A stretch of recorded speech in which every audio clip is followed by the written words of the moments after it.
महाराष्ट्र में भी राज्यसभा चुनाव को लेकर सियासत गर्म है। महाराष्ट्र की 6 राज्यसभा सीटों पर चुनाव होने हैं। 5 सीटों पर स्थिति साफ है, 6ठी पर झगड़ा है। 2 सीटें बीजेपी जीतेगी, 1 सीट शिवसेना, 1 सीट कांग्रेस और 1 सीट एनसीपी की पक्की है। महाराष्ट्र विकास आघाड़ी 4थी सीट जीतने की कोशिश करेगी। 4थी सीट शिवसेना को दी गई है, इसीलिए शिवसेना की तरफ से आज संजय राउत और संजय पवार ने नॉमिनेशन फाइल किए। एनसीपी की तरफ से प्रफुल्ल पटेल को राज्यसभा का टिकट दिया गया है। प्रफुल्ल पटेल 30 मई को अपना नॉमिनेशन फाइल करेंगे।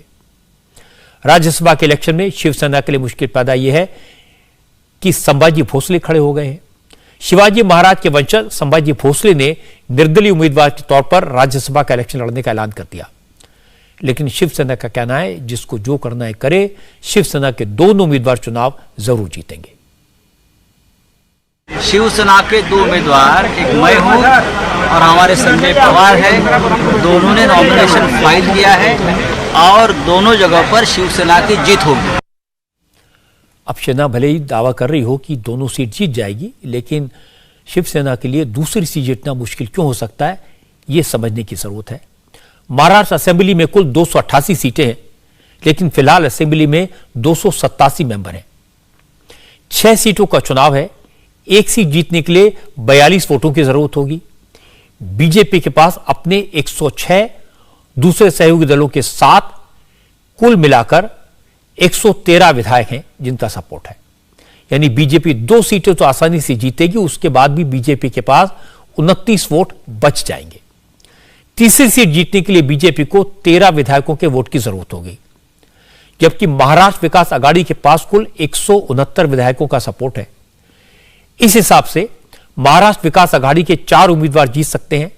कांग्रेस, एनसीपी और शिवसेना का एक उम्मीदवार आसानी से जीत जाएगा, लेकिन अगर 2-4 वोट भी इधर उधर हुए तो गड़बड़ हो सकती है। इसीलिए महाराष्ट्र बीजेपी के अध्यक्ष चंद्रकांत पाटिल दावा कर रहे हैं कि नतीजे चौंकाने वाले होंगे। अंकगणित बहुत आसान है कि बीजेपी के ब्रांडेड बीजेपी 106 है, बीजेपी के सहयोगी जो इतने 3 साल इन्होंने तकलीफ दी तो भी नहीं गए तो 8 है, 114 है। 42 कोटा यदि माना 41 ही होगा ऐसा मेरा मानना है।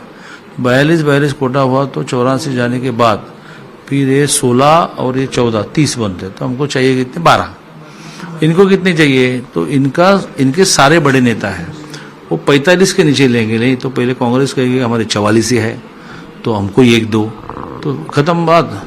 फिर राष्ट्रवादी के है 53, उसमें 45 लिए उनके नेता ने तो बचे 8।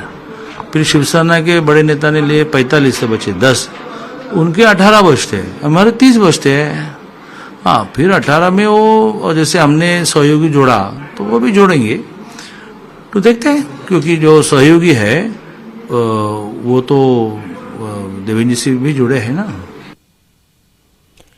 संभाजी भोसले कल मीडिया से बात करेंगे। अगर संभाजी भोसले मैदान में उतरते हैं तो शिवसेना के लिए थोड़ी मुश्किल हो सकती है, लेकिन फिलहाल जो हालात हैं उसमें शिवसेना अपने दोनों उम्मीदवारों को राज्यसभा में भेजने में कामयाब हो सकती है, इसकी पूरी संभावना है। लेकिन शिवाजी महाराज के वंशज को वादा करके टिकट न देने के मुद्दे पर बाद में शिवसेना को महाराष्ट्र में सियासी नुकसान भी हो सकता है। इंडिया टीवी हर वक्त हर जगह डाउनलोड करने के लिए सर्च करें India TV news Google play store या ऐप स्टोर पर।